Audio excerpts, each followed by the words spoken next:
Hello, my name is Darren Thomas and I am the Director of Educational Research Techniques. In this video, we're going to take a look at quadratic functions and the use of discriminants. So let's go ahead and get started. Now, in order to understand what we're talking about here, I need to first just put up the quadratic formula so that you kind of know where we're going in this particular video. So as you know, the quadratic formula is as follows. X equals minus b plus or minus the square root of b squared minus 4ac, all this divided by 2a.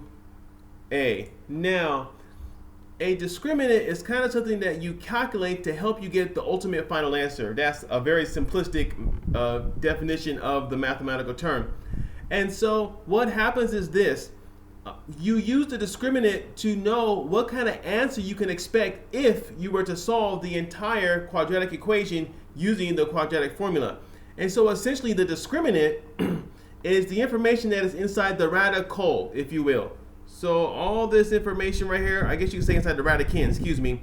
All this information right here is used to determine what the discriminant is. So when you square the b term and you subtract it from the product of 4ac, you will get the discriminant. Now, I'm still theoretical here, but let me show you what's going to happen here. If the result of the discriminant is as follows.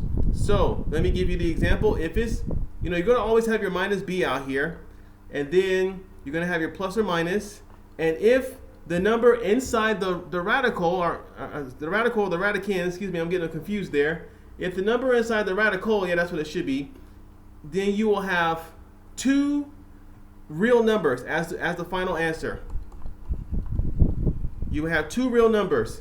Now, if the information inside, let's see, we do it again, negative b plus or minus, and you get the square root of 0, then in this particular situation, you know that your final answer will be one real number. One real number. And of course, if the information inside the radical, so you got your minus b here, and you still got your plus or minus, then you got your square root. If the final number is a negative inside the radical, you know that you're going to get two complex numbers. And of course, a complex number is a real number with an imaginary number together. So that's kind of the rule for when you're using discriminants. So let's see if we can go through an example and see what we can come up with. All right, so we're moving to the next slide here, and we have the following. We have x squared minus 3x plus 6, and of course it equals 0 because it's a quadratic formula, quadratic equation, excuse me. So now we can just simply take our discriminant, which I already showed you, but I'll write it again for clarity, b squared minus 4ac. All right, so let's see what we got. So just so you know, we got oh, that should be an 8. I made a mistake here. So this right here should be 8x. Sorry about that. 8x squared minus 3x plus 6. So having said that, this is going to be my a coefficient, my b coefficient, and this is the c constant.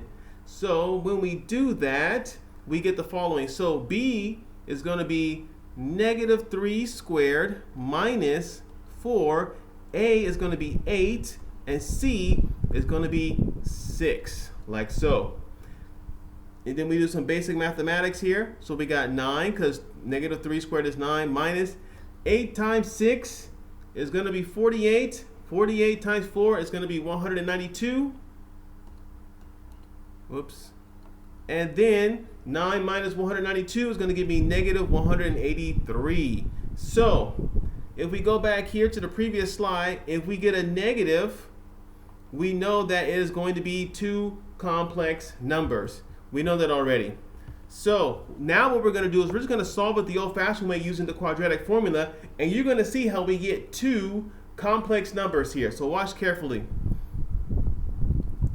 So now this is what I have. I have x equals, when I subtract, it's a negative 3 starting off like this. Oh, I don't have enough space. Might have to go to the next slide. Whoa, that's strange. So we're going to go ahead and do this. So here we go.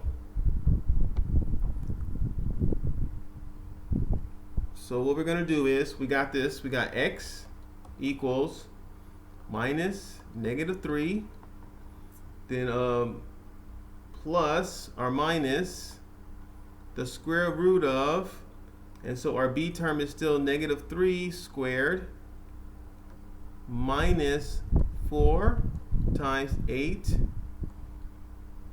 times 6. All this is underneath the square root, of course, and all this is divided by 2, and then our a term is going to be 8. So that's what we have here. And so when you calculate all this nonsense, we already know what the top part is going to be. It's going to be, so negative times a negative is going to be a positive. So you end up with +3 here, plus or minus the square root of -183, all this over 16. So you can already see that we're going to have a complex number because we have a negative inside the radical. And so our final two answers are going to be as follows. We're going to have 3i plus the square root of 183 over 16. That's going to be one answer.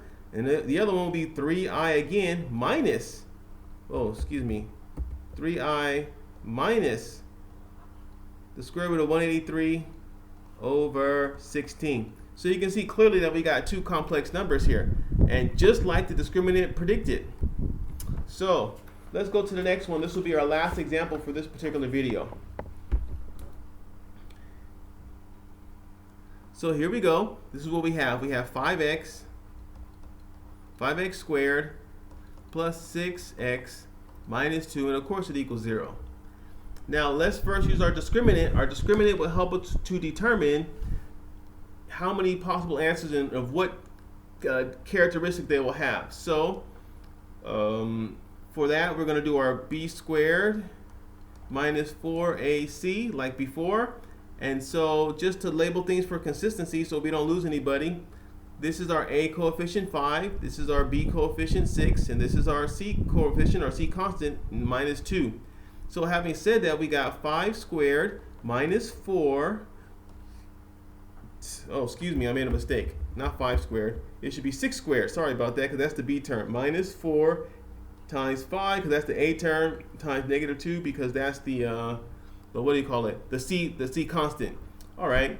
So when we do some basic math here, we got basically 36 minus 4 times 5 is going to be -20. -20 times 2 is going to be +40, so that's going to be like that, and we get an answer of 76. So we got a positive number for our discriminant. Now if you go back to our rule here, if the information inside the radical is positive, we're going to get two real numbers. So let's see if that's what happens. I'm going to try to squeeze it on this slide. And so we get the following after quadratic formula. So we get -6, plus or minus, 6 squared minus 4 times 5 times -2, like so. All this divided by 2a5, like so. And so when you do all the math, we already know the information inside the radical is going to be 76. And so it's going to be divided by 2. So this is where we get our final answer as follows. So we get -6 plus the square root of 76 divided by 2, because 2 times 5 is 10. And then the other possible answer is, of course, going to be -6 minus, the square root of 76, again, over 10. This should be a 10. Looks like a 6 over 10. And you can see here we have two real numbers as the answer here. And of course, you can simplify the square root of 76 if you really desire to. But for our purposes, we got the point here. And so this is kind of how this video will conclude. But let me review what we talked about before we wrap up the video. So in this video, we talked about the use of discriminants with quadratic equations. And so a discriminant is just a tool that helps you to get the answer, but it's not necessarily the final answer. And what you do is that you look at the information inside the radical and you determine what to expect there based on the result of dealing with those numbers.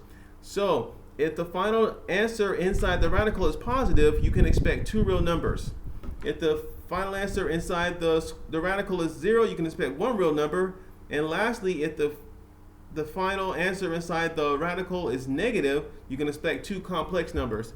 And so then we went through the process of actually going through this. It's not that difficult. You're just taking a piece of the quadratic formula and using it for the purpose of trying to determine what your final answer is going to be.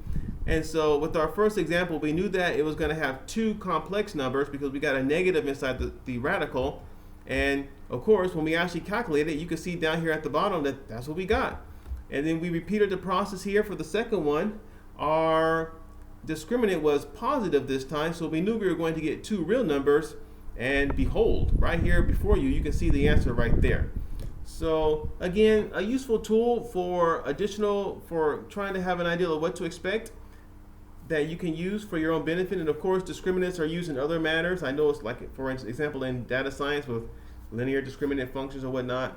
So I want to thank you for watching. My name is Darren Thomas. I'm the Director of Educational Research Techniques. Take care.